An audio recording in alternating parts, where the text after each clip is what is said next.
दोनों में से किसी ने भी नहीं रोका।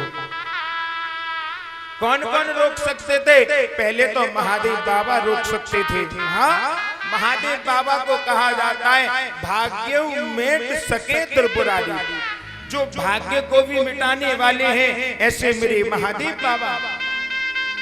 आज यह बताया जिस समय राम जी को वनवास हुआ ना, तो यहाँ पर दशरथ जी महाराज ने भोले बाबा से प्रार्थना करी कि ये राम के वनवास को होने से बचा लीजिए, राम को वनवास होने से रोक लीजिए। कैसे करी? कि सुमरि महेश कयहि निहोरी, अरु बिनती सुनहु सदा शिव मोरी। आशुतोष तुम अवडर दानी, अरे आरती हरऊं तीन जन जानी।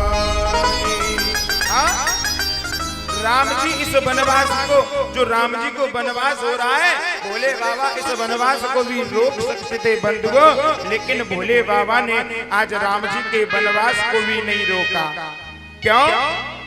क्योंकि राम जी पता है यहाँ पर क्या कर रहे हैं। राम जी यहाँ लीला कर रही है। आज भोले बाबा ने देखा कि आज मेरे प्रभु लीला कर रहे हैं, इसलिए प्रभु को लीला करने से तो मैं नहीं रोक सकता।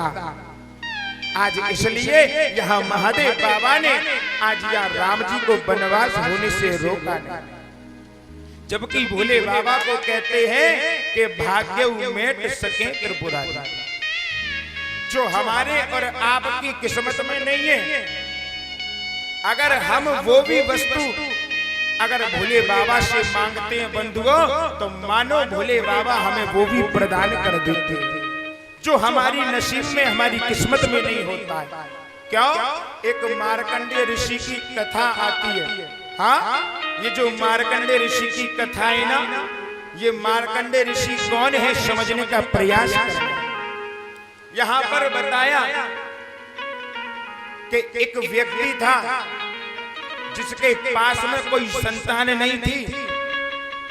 आज वो व्यक्ति भोले बाबा के पास में गया, भोले बाबा से कहने लगा कि बाबा, मैंने तो ऐसा सुना है कि आप भाग्य को भी बदलने वाले हो। हाँ, भाग्य उमेट सके त्रिपुरारी। मेरे यहाँ कोई संतान नहीं है और मैं आज आपके पास में संतान की प्राप्ति के लिए आया। आज बंधुओं, आज भोले बाबा ने कहा देखो, संतान तुम्हें चाहिए, संतान तो दे देंगे। हाँ, पर जो बताओ, संतान का सुख तो तुम्हारे जीवन में है ही नहीं महाराज। हाँ, संतान का सुख तो बस तुम 5 वर्ष तक ही भोगोगे, उसके बाद 5 वर्ष के बाद ये तुम्हारा पुत्र भी तुमसे दूर हो जाएगा। हाँ, इससे अच्छा तो यही है, संतान का तुम करोगे क्या?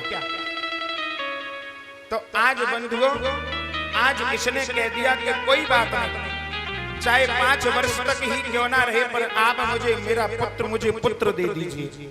हाँ, आज भोले बाबा ने इनको यहाँ पुत्र की प्राप्ति कर दी। आज बंधुओं, आज इस पुत्र को आज इतना अच्छा संस्कार दिया।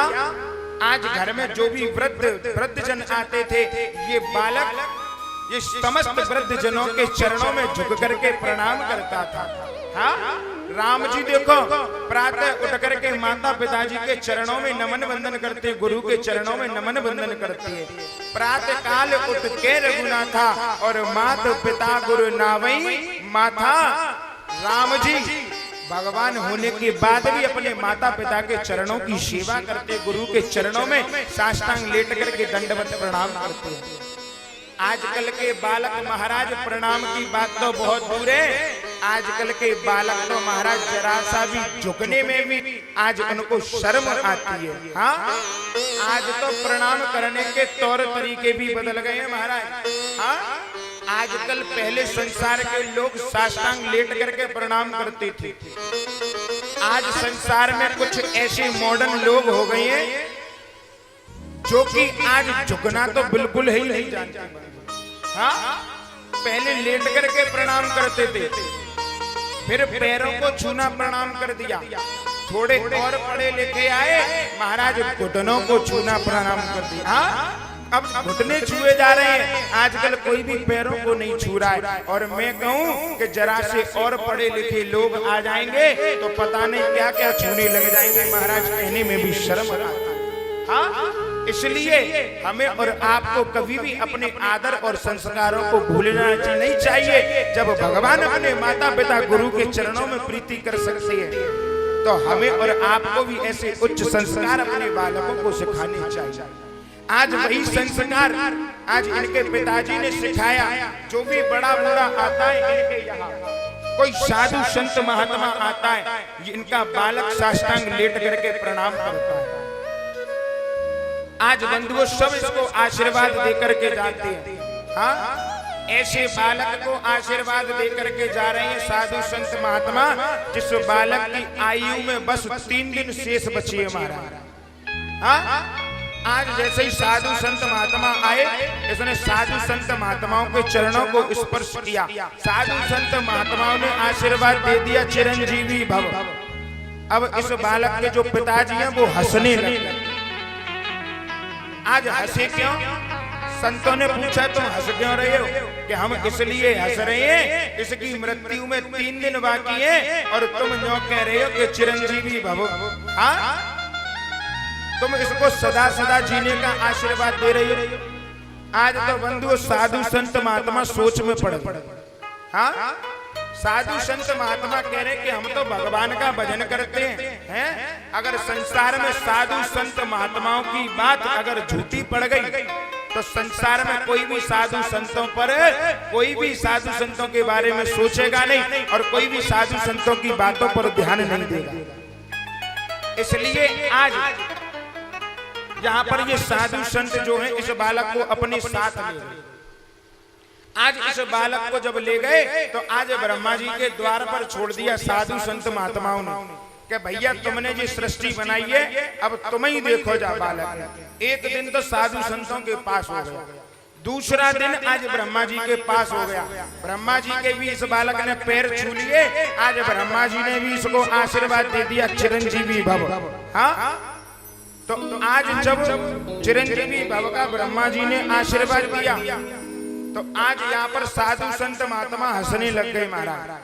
साधु संत महात्मा को हंसते हुए ब्रह्मा जी ने कहा कि भैया तुम क्यों हंस रहे हो? कि हम यूं हंस रहे हैं कि जब बालक के मरने में बस 1 दिन बाकी है। हाँ, और तुम जाए आशीर्वाद दे रहे हो कि चिरंजीवी भव। हाँ, अब तो ब्रह्मा जी भी संकोच में पड़ गए महाराज नो कि ये क्या हो गया? अगर ऐसा ही हुआ तो कोई भगवान पे भी भरोसा नहीं करेगा महाराज। हाँ, तो आज यहाँ पर ब्रह्मा जी आज भोले बाबा के पास ले गए। क्यों? क्योंकि कालों के काल महाकाल, मेरे भोले बाबा तो कालों के भी काल है। आज भोले बाबा के पास ब्रह्मा जी इस बालक को लेकर के पहुंचे तो आज इस बालक ने भोले बाबा के भी पैरों को छू लिया। आज भोले बाबा के पैरों को जैसे ही छुआ, आज तो भोले बाबा ने भी दोनों हाथ रख दिए जो कि जाओ चिरंजीवी भव। हाँ, आज तो भोले बाबा को देख करके ब्रह्मा जी हंसने लगे। आज तो भोले बाबा कह रहे हैं ब्रह्मा जी से न्यों बताओ महाराज तुम हंस क्यों रहे हो? तो आज ब्रह्मा जी कह रहे हैं कि इस बालक की मृत्यु में बस कुछ ही क्षण बचे हैं और तुम कह रहे हो हाँ कि चिरंजीवी भव। आज तो भोले बाबा भी सोचने लग गए महाराज क्योंकि जी क्या हो गया। तो आज भोले बाबा ने कहा ये क्या हो गया। आज भोले बाबा ने इस बालक का लेखा जोखा देखा तो भोले बाबा समझ गए कि ये तो वही बालक है जिस बालक को हमने दिया था और हमने इसके पिता को भी बताया था कि इसकी इतनी वर्ष की आयु है। हाँ, अब तो इसकी आयु भी पूरी हो गई, अब किया क्या जाए। आज तुरंत भोले बाबा ने इस बालक से कह दिया कि सुनो बालक, जब तुम्हें कोई काला काला पुरुष दिखाई देवे, हाँ, तो तुम्हें कुछ नहीं करना है, तुम बस मेरी इस शिवलिंग को कस के जेठ भर के पकड़ लेना, और जब तक मैं तुमसे ना कहूं तब तक इसको छोड़ना मत। आज जब ये काल लेकर लेने के लिए आया इस बालक को, आज जेठ भर के आज इस बालक ने भगवान की शिवलिंग को पकड़ लिया है, और आज